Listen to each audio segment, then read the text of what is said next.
welcome back to Top 10 Coolest Stuff. When we look through the photo albums of our childhood days, we are filled with heartwarming emotions as we remember the good times. However, these following childhood photos tell a very different story when they are viewed in a much darker perspective. These are the world's notorious serial killers in their early years. Looking at these seemingly innocent moments that were captured on camera, nobody could have guessed the sinister crimes that they would later be held responsible for. Yet, during their younger years, the early warning signs were clearly there, and these photos all come with very creepy backstories. So, without further ado, here's our top 10 list for creepy childhood stories of serial killers. Number 10. David Berkowitz killed his mother's pets just to hurt her. David Berkowitz was also known as the Son of Sam after he killed 6 victims in New York City during the summer of 1976. He shot at women who were in parked cars at night, often killing the boyfriends too, although they were never the intended victim. At the age of 17, he joined the U.S. Army and discovered after seeing his birth certificate for the first time that he was adopted. He later in life tried to reunite with his birth mother, but she wasn't interested in forming a relationship with her son.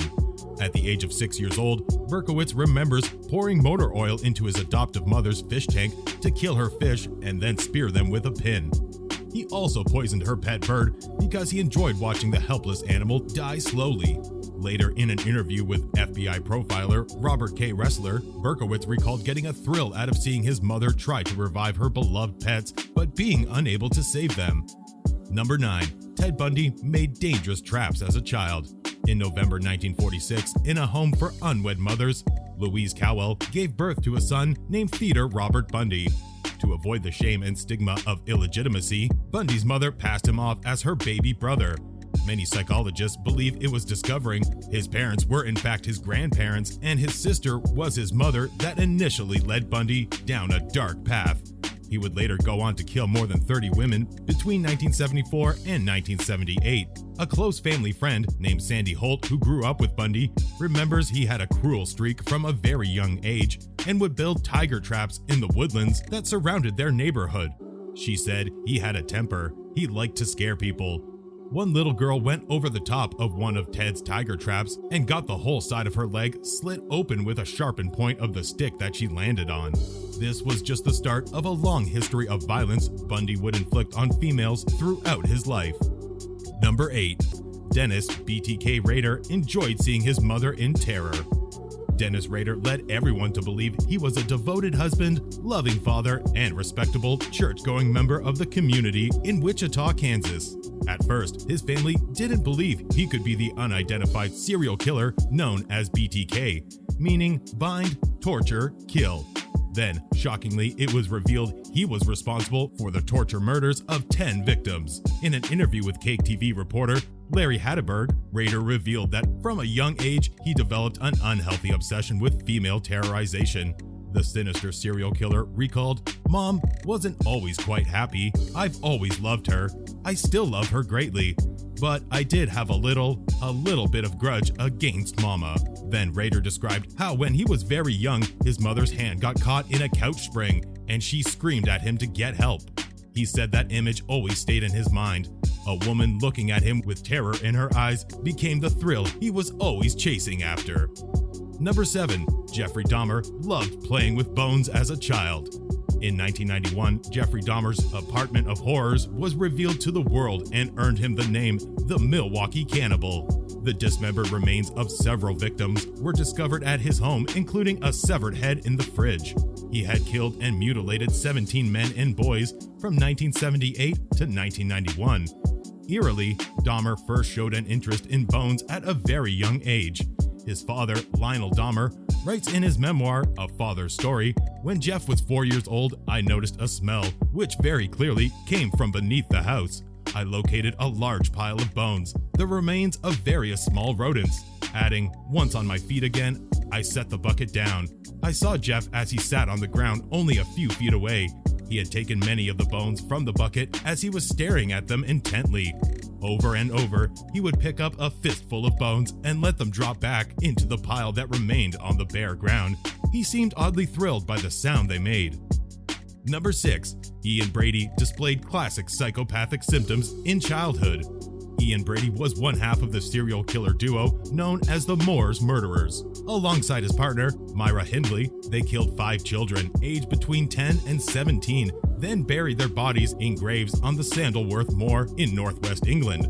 Brady was adopted at the age of 4 months old and displayed classic psychopathic symptoms from very early on. He threw extreme temper tantrums, and he would repeatedly bang his head on the floor, and he referred to his adoptive parents as maggots. Aged 10 years old, he had begun killing animals for his own twisted pleasure, decapitating rabbits and burning cats alive. Brady and Hindley were finally caught when they tried to persuade a friend, 17-year-old David Smith, that they should join the couple on their murder spree. Instead, Smith ran to the police and became the key witness in prosecuting the couple.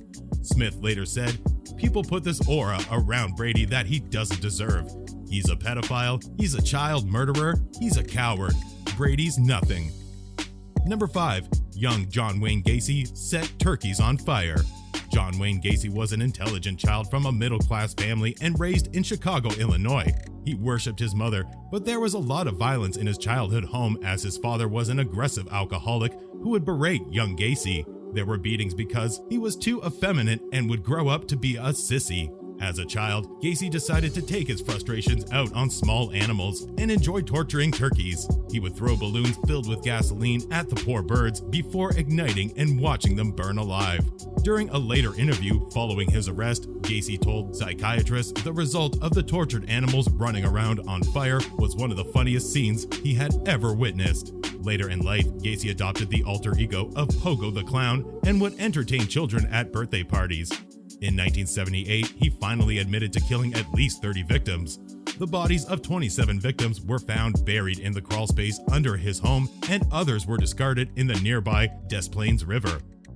Number 4. Aileen Wuornos was called the cigarette pig as a teenager. There is no denying that Aileen Wuornos lived a life of tragedy.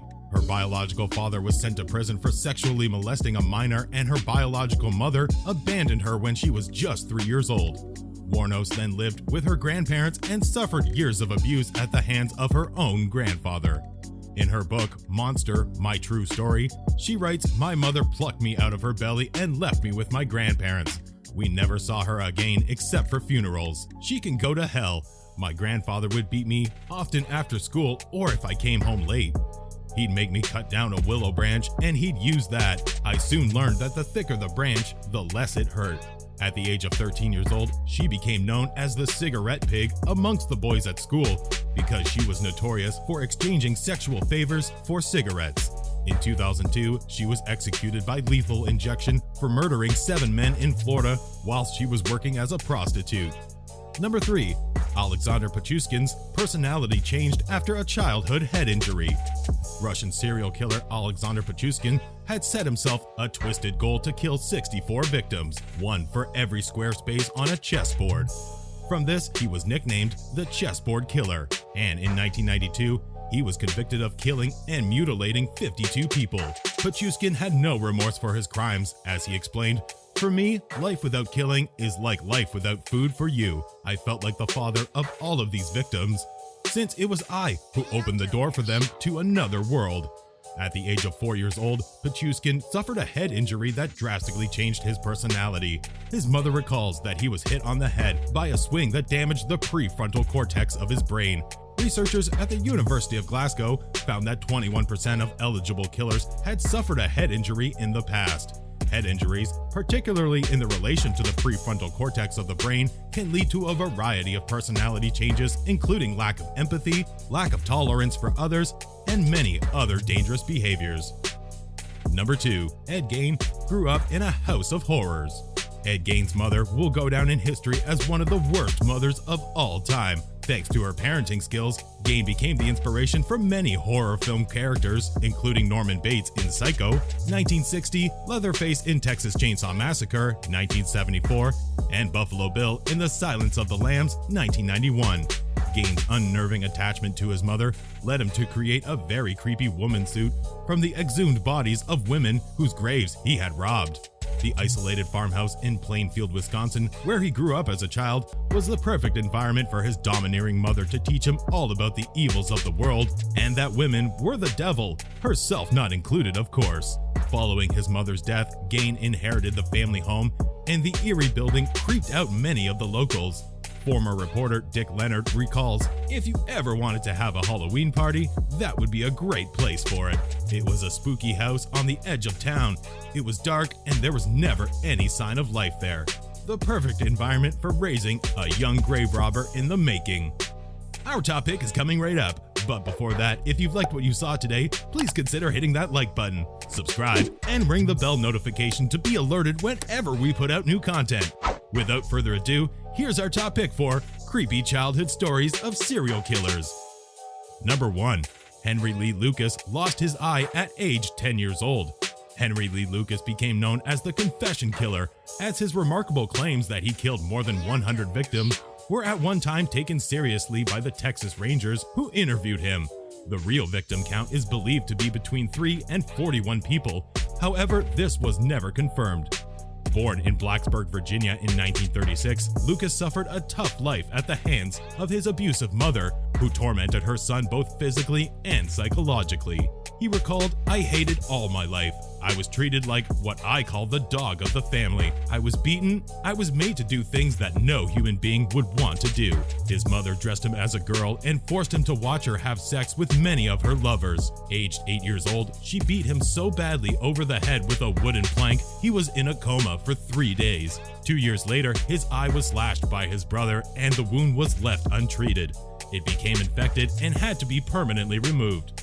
Looking back on childhood photos of Lucas and his glass eye, there is a clear insight into how cruel the world was to him. Hey, we hope you enjoyed Creepy Childhood Stories of Serial Killers Top 10 list. What did you think? Did we miss any? Let us know in the comments section below. Well, that's all for today, and I'll see you all in the next video.